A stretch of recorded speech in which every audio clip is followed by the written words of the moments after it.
आप सभी को मेरा नमस्कार।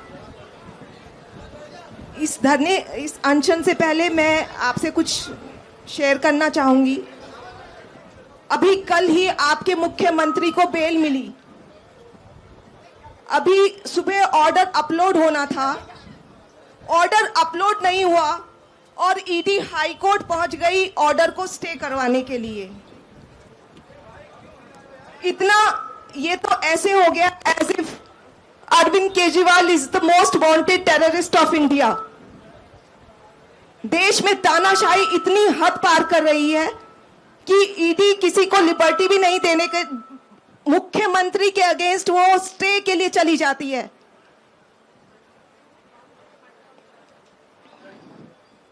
अभी हाईकोर्ट में फैसला आना बाकी है। आशा करते हैं कि हाईकोर्ट न्याय करेगा। अभी आतिजी जी का आज अनशन शुरू हो रहा है। इसके लिए आपके मुख्यमंत्री जी ने एक संदेश भेजा था जो मैं आप सबके सामने पढ़ के सुना देती हूँ।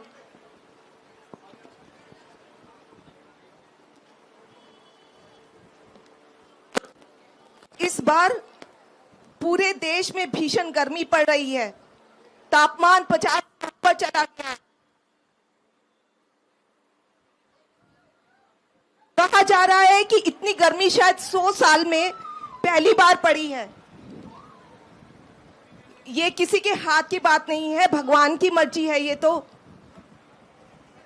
पर ऐसे मौके पर एक इंसान को दूसरे इंसान की मदद करनी चाहिए। आपस में मिलकर समस्या को तो कम कर ही सकते हैं। वैसे हमारी संस्कृति भी रही है कि लोग गर्मियों में प्यासे लोगों के लिए फ्री पानी पिलवाते हैं।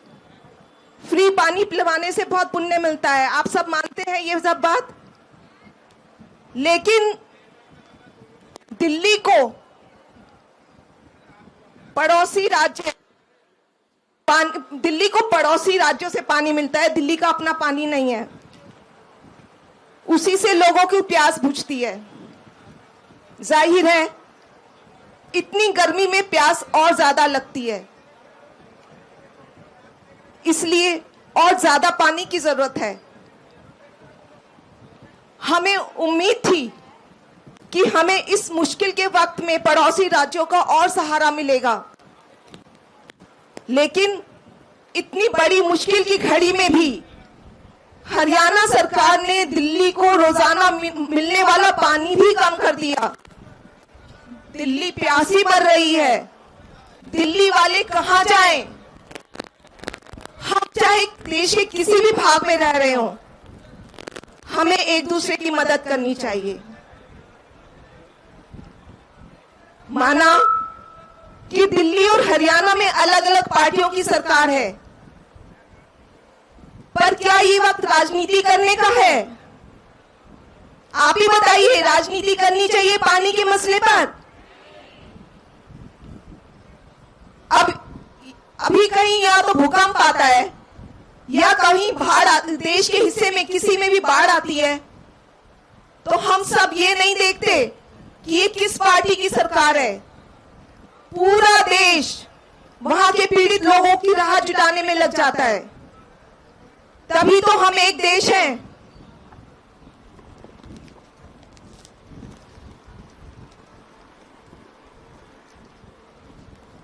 लेकिन हरियाणा सरकार को इससे कोई फर्क नहीं पड़ता। हरियाणा सरकार को पूरी विनम्रता के साथ अपील करने के लिए हमारी कैबिनेट की साथी आतिशी जी सत्याग्रह कर रही हैं। वे अनिश्चितकालीन समय तक अनशन करेंगी। इस दौरान वो कुछ नहीं खाएंगी, सिर्फ जल ग्रहण करेंगी। अपने शरीर पर कष्ट सहकर तपस्या करेंगी। ये बेहद कठोर तपस्या है। वे ये दिल्ली के प्यासे लोगों के लिए कर रही हैं। केजरीवाल जी का जेल में मैं जब टीवी पे देखता हूं कि किस तरह से पानी की कमी से दिल्ली वालों को बेहद तकलीफ हो रही है, तो यहाँ मुझे बहुत पीड़ा होती है। मैं उम्मीद करता हूं कि आतिशी जी की तपस्या सफल होगी और दिल्ली के लोगों को राहत मिलेगी। मेरी ओर से आतिशी जी को बहुत बहुत शुभकामनाएं। प्रभु उनकी रक्षा करे।